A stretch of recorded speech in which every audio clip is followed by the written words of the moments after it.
کو تم دفناؤ, مٹی کے اندر دفن کرو. حضرت نے بتلایا کہ وہیں پر جہاں پر ان کو جلایا جا رہا تھا قبر کھودی گئی, مسلمانوں کے طرز پر قبر کھودی گئی, قبر کا گڑھا کھودا گیا اور وہاں پر ان کو دفن کر دیا گیا. میرے بھائیوں, آج ہم قرآن سے بڑے غافل ہیں.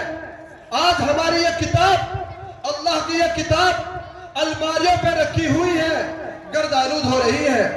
ہمیں توفیق نہیں ہے کہ ہم قرآن کریم کو اٹھا کر پڑھیں. آج ہمارے گھروں میں ٹی ویوں کے بہترین اسٹینڈ بنائے جاتے ہیں, اچھے اسٹینڈ لائے جاتے ہیں, ان کو سجایا جاتا ہے, لیکن قرآن کریم کے لیے وہی تو کیلے گاڑ دی اور بھٹی رکھ دی اور بھٹی کے اوپر قرآن کریم کو رکھ دیا. یہ کیا ہو رہا ہے؟ ایک ٹی وی کو تم یہ عزت دے رہے ہو اور قرآن کریم کو یہ عزت دے رہے ہو.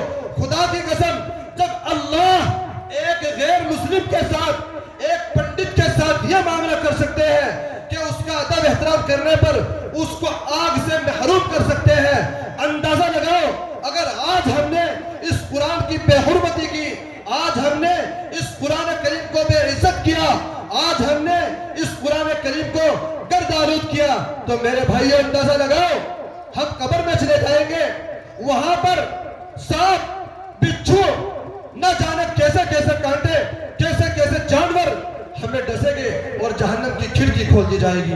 میرے محترم بھائیوں, سمجھو, اس قرآن کا احترام کرو. میں بارہا اپنی تعلیم میں کہتا ہوں, بارہا کہتا ہوں کہ بھائیوں قرآن پڑھو, قرآن پڑھو, قرآن پڑھو. 5 منٹ قرآن کو دو, 10 منٹ قرآن کو دو, 15 منٹ قرآن کو دو. آپ سے پڑھنا نہیں آتا, کوئی بات نہیں, کوئی بات نہیں. آپ جواہرات فاروق, میرے پاس ایک کتاب ہے, آؤ میں آپ کو پڑھ کر سناؤں گا. رحمت علی نانوتوے کے, رحمت علی وہ دیوبند کے اندر ملازمت کیا کرتے تھے. ایک مرتبہ اپنے گھر سے دیوبند جا رہے تھے, راستے میں دیکھا کہ ایک جنازہ پڑا ہوا ہے, لوگ جنازے کی نماز نہیں پڑھ رہے. حضرت نے پوچھا وجہ کیا ہے بھائی؟ لوگوں نے بتلایا, ان کے گھر جا کے معلوم کیا, ان کی بیوی نے نماز جنازہ پڑھنے کی اجازت نہیں دی. لوگوں نے پوچھا مائی بات بتا, بات کیا ہے, کیوں نہیں اجازت دے رہی ہے؟ مائی نے بتلایا کہ سنو بھائی, یہ جو شخص آج جنازے کی کھاٹ پر لیٹا ہوا ہے, جو آج مردہ بنا پڑا ہے, اس نے زندگی میں ایک وصیت کی تھی کہ میری نماز جنازہ رحمت علی پڑھائے, رحمت علی پڑھائے. اتفاق سے حضرت وہاں کو نکل گئے, نماز جنازہ پڑھا دی گئی, قبر میں دفن کر دیا گیا. اب یہ رحمت علی دیوبند چلے گئے, جا کر اپنے آفس میں پہنچے, دیکھا تو وہ جو ملازمت کا کارڈ ہے وہ جیب میں نہیں ہے. حضرت کو یاد آیا کہ میں نے قبر میں انہیں اتارا تھا, شاید میرا کارڈ وہاں پر اتر گیا. حضرت فوراً اس گاؤں میں واپس آئے, آ کر کے لوگوں سے کہا کہ بھائی میری زندگی کا سوال ہے, میری ملازمت کا سوال ہے, مجھے قبر کھولنے دو اور اپنا کارڈ نکالنے دو. لوگوں نے کہا کہ بھائی حضرت ہے, اللہ والے ہیں, کوئی بات نہیں, کو اجازت دے دو, یہ قبر کھول کر کے اس اپنے کارڈ کو نکال لے. میرے بھائیوں, حضرت نے قبر کھولی, قبر کا ایک کونا کھودا گیا, ایک کنارہ کھودا گیا. حضرت نے جب قبر کے اندر جھانکا, جھانک کر حیران ہو گئے, شفتر رہ گئے, اپنے کارڈ کو قبر کے اندر ہی بھول گئے, نہیں اٹھایا اور فوراً گھر واپس آئے. جس کا جنازہ تھا ان کے گھر پہنچے, معلوم کیا مائی کیا بات ہے, کیا بات ہے, اس کا عمل کیا تھا, یہ کیا عمل کیا کرتا تھا. مائی نے پوچھا بات کیا ہے؟ حضرت نے فرمایا کہ نہیں, بتاؤ کیا عمل کیا تھا.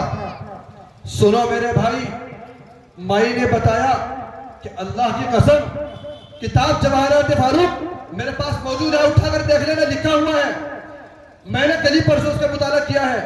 اس کے اندر لکھا ہے کہ مائی نے بتایا کہ جی پڑھے لکھے نہیں تھے, قرآن پڑھنا نہیں آتا تھا. میں اس لیے بتا رہا ہوں کہ آج میرے بھائیوں کے زبان پر یہ شکایت ہے کہ ہم سے قرآن پڑھنا نہیں آتا جی, ہم سے قرآن نہیں پڑھنا آتا. ان لوگوں سے کہہ رہا ہوں کہ جن سے قرآن نہیں پڑھنا آتا ہے, ان کے لیے یہ واقعہ بیان کر رہا ہوں, سنا رہا ہوں, سنو اور کان کھول کر سنو. مائی نے کہا کہ جو قرآن پڑھے ہوئے نہیں تھے, ان پڑھ تھے، پڑھنا لکھنا جانتے تھے پر قرآن کریم نہیں جانتے تھے۔ مائی نے بتلایا، حضرت نے معلوم کیا آخر کار واقعہ بتا، واقعہ کیا ہے؟ مائی نے بتایا کہ روزانہ فجر کی نماز پڑھ کر گھر آتے اور آ کر کے اس قرآن کریم کو اٹھاتے، اس کو کھول کر کے ہر روز یہ بیان کرتے، ہر آیت پر انگلی رکھتے اور کہتے، اے اللہ تو نے یہ بھی سچ فرمایا، اے اللہ تو نے یہ بھی سچ فرمایا، اے اللہ تو نے یہ بھی سچ فرمایا۔ ایسے کرتے کرتے پورے قرآن کریم کی ہر روز تلاوت کرتے۔ حضرت نے فرمایا کہ خدا کی قسم یہی وجہ ہے کہ اس نے دنیا میں رہ کر قرآن کریم کو دیکھا، قرآن کریم کی عزت کی، آج اللہ نے قبر میں اس کی عزت فرمائی۔ حضرت نے فرمایا کہ قبر کے اندر گلاب کے پھولوں سے اس کا استقبال کیا گیا ہے، گلاب کے پھولوں سے اس کا استقبال کیا گیا ہے۔ میرے بھائیوں اس لیے کہتا ہوں کہ قرآن کریم کو اپنا مشغلہ بناؤ۔ اب چونکہ نماز کا وقت قریب ہو چکا ہے اور ہماری فہرست میں بھی کافی نام باقی ہے،